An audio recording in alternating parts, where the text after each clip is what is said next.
আসসালামু আলাইকুম ওয়া রাহমাতুল্লাহ। দরবেশ, আমরা যাকে দরবেশ হিসেবে চিনি, সালমান এফ রহমান। সালমান এফ রহমান কারাগারের ভিতরে বসেও গেমস খেলতেছেন। উনি কারাগারের ভিতরে বসেও বাংলাদেশের বিরুদ্ধে চক্রান্ত করতেছেন। এরকমই একটা নিউজ আমরা দেখতে পাই কালের কণ্ঠে। কালের কণ্ঠ এরকম একটা নিউজ করেছেন, দরবেশ বাবা তিনি আছেন জেলে। তা আমরা জানি যে তাদেরকে রিমান্ডে নেওয়া হচ্ছে, মাইর দেওয়া হচ্ছে, পানিশমেন্ট করা হচ্ছে, টর্চারিং করা হচ্ছে। মানে ওদের দুঃখের কষ্টের শেষ নাই। বিষয়টা আসলে এরকম না, ওরা আরামায়েশেই আছেন। শুধু একটাই সমস্যা, ওরা ভিতরে আছেন, বের হতে পারতেছেন না। বাকি সকল সুযোগ সুবিধাই তারা পাচ্ছেন। তো দরবেশ বাবা অর্থাৎ সালমান এফ রহমান উনি সেলফোন ইউজ করতে পারতেছেন। ওনার কাছে নাকি সেলফোন আছে।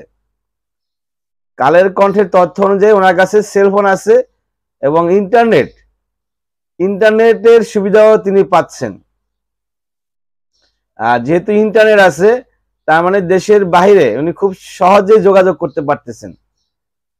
এবং বলা হচ্ছে যে শেখ হাসিনার সাথে ওনার কথা হয় এবং উনি ওখানে বসেই চক্রান্ত করতেছেন দেশের বিরুদ্ধে। জেল কর্তৃপক্ষ আবার এটাকে অস্বীকার করেছেন। তারা বলছে যে না, তার কাছে সেলফোন নাই, ইন্টারনেট ব্যবস্থাও নাই। আর কালের কণ্ঠ বলতেছে আমাদের কাছে প্রমাণ আছে, আমাদের কাছে তথ্য প্রমাণ আছে যে দরবেশ অর্থাৎ সালমান এফ রহমান এগুলা ব্যবহার করতেছেন। তারপরে আবার তারা বলছেন কর্তৃপক্ষ এটা খতিয়ে দেখবে, তদন্ত হবে।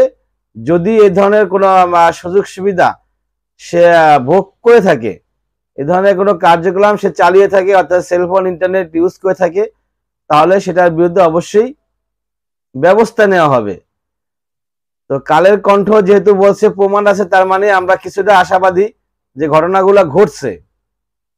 আর যদি ঘটনাগুলো ঘটেই থাকে, তাহলে বলাই চলে দেশ এখনো আগের সরকারি নিয়ন্ত্রণ করতেছে।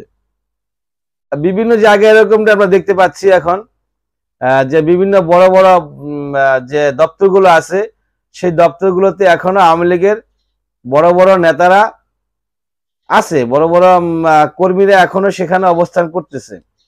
এবং অনেকেরই হচ্ছে অনেকের প্রশ্ন, এটা অনেকের অভিযোগ যে এখনো কিভাবে তারা আছে। এবং আবার নতুন করে ঢুকানো হচ্ছে বর্তমান যে সরকার, বর্তমান সরকারেও পূর্ববর্তী সরকারের লোকজনকে ঢুকানো হচ্ছে, এরকম অভিযোগও আমরা দেখতে পাই।